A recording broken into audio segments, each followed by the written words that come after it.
Here's a chain in Indonesia that can name 22 million of its shoppers.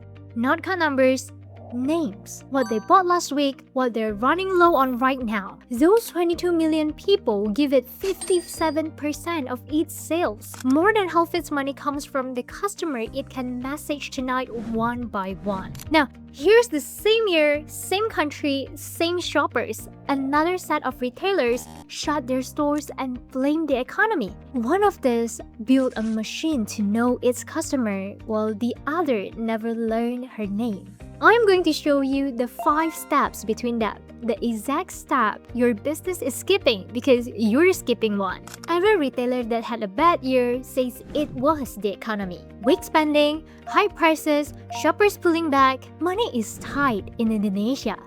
That's true. Then explain this. Same year, Alfamart grew sales almost 8%. It now takes about 40% of all retail spending in the country. Mini markets as a group took 37.6% of the market. The big supermarkets and hypermarkets, 10%, and closing branches. The economy hit everyone. Only some of them shrank. It was never the reason, it was the excuse. Alfamart's marketing director said the real reason in one line. Winning in Jakarta tells you nothing about Surabaya. In one city, people shop differently street by street. The winners know their shoppers street by street. The losers were reading one national sales report and calling it a strategy. 5 steps. Separate them? You already do the first one. Step 1. Get a stranger through the door. Everyone's good at this.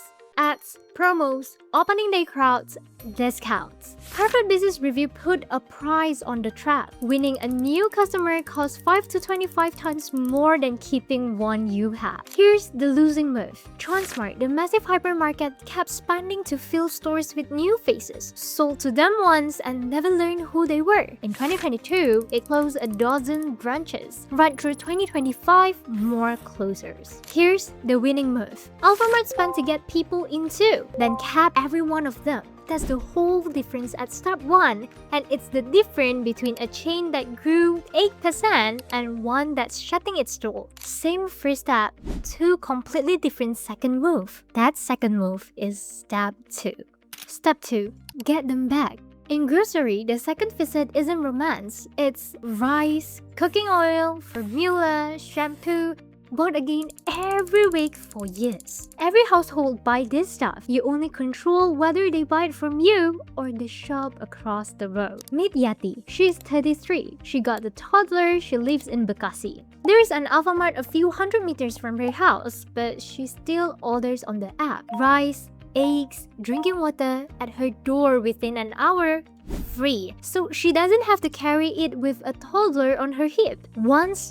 Twice a week. About 100,000 rupiah each time. Alfamart turned 3,500 of its store into a small delivery basis just to make a Yati trip that easy. Now, multiply Yati by a few million. The supermarkets that closed never made the second visit easy. They kept building bigger stores for a weekly shop that shoppers stopped doing. Yati decides where to spend her money right from her phone. She just never chooses them. Easy trips only matter if you know who took them. Most chains don't.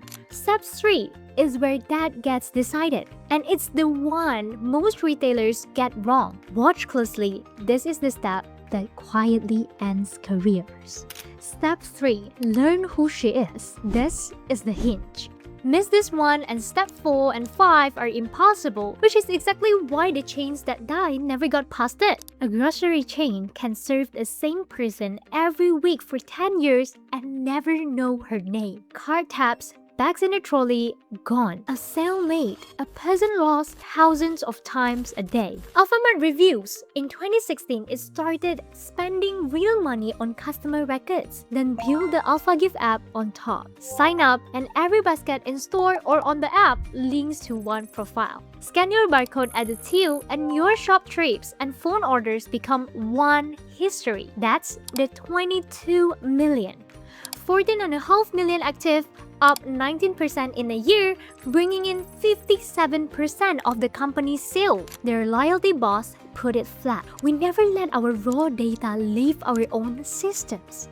They don't rent their customers from a marketplace or a delivery app. They own them outright. The losers has this option the whole time and skipped it. Every anonymous sale they rang up was a customer they chose not to know. Step 4 is where that choice comes to. Step 4. Read what she actually buys. This is where names turn into money and where the loser's own data was screaming at them. Alfamart reads each member's history and sorts who can spend more from who's counting every rupiah. Then it acts. On the app, it carries products a normal shelf never stocks, olive oil, better skincare, and show them only to the shoppers whose history says they'll buy it. The result? App customers spends more than double per trip what walk-in customers spend. Same brand, twice the basket because it read her instead of guessing. Now, the losers. GS Supermarket closed every Indonesian store it had in May 2025. Transmart kept shutting branches. Each one blamed the economy and said shoppers were changing their habits. Those habits were printed on their own receipts for months. Smaller baskets, more frequent trips. The same pattern quarter after quarter in black and white. Nobody read it. A sales report tells you what already happened and never tells you why. And by the time the why is obvious, it's not a marketing problem. It's a locked door and at least you're still paying. One chain read the shopper and doubled the basket. The other read the report at the funeral. Step 5 is what you do once you can finally read her. Step 5. Bring her back on purpose. This is the payoff for all 4 steps before it. You take what you know, who she is, what she buys, when she is about to run out, and you give her one reason to come back before she drifts to a competitor. Not a blast to the whole list, not another store-wide sale that just trains people to wait for the next one, something built from what she actually buys. Alfamart run this over 100,000 app orders a day. Yati buying formula every 3 weeks hears about formula right when she is slow. The man who only buys cleaning supplies hears about something else. Different person, different message automatically. Most retailers run a point scheme and call it loyalty. Everyone gets the same points. Alfamart reads 22 million people and gives each one of them a different reason to walk back in. No team writes 22 million offers by hand. The winners let the buying data decide. Everyone else guesses and loses to the one who don't.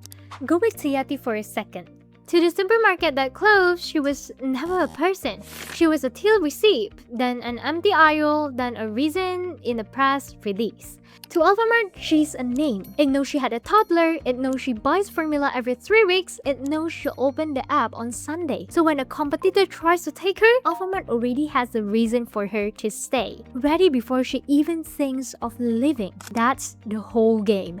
Not the economy, not luck. One chain built a machine to know Yati. The rest just hoped she would come back on her own. And every chain that closed had the warning early. Months of numbers showing her spending less and drifting away, sitting right there while there was still time to act. Nobody's going to force your customer back through your door. You either know them well enough to win them back first, or you read about it in the business pages after they're gone. So honestly, which of the 5 steps is your chain skipping? Most retailers nail step 1 and go blind after it, or fortune spend getting people in the door and then those people leave as strangers every single day. That's the gap we close at Loyalytics. We help grocery and retail chains run step 3, 4, and 5 at full scale. Turn strangers into shoppers you know, read what they actually buy, bring the right ones back on purpose before a competitor gets to them first. If you want to see it on your own numbers instead of someone else's case study, book a call. Links in the descriptions will show you where your repeat sales are leaking and the first things to fix. Alfamart knew Yati was worth keeping. The question is whether you know who your Yati is before she stops coming.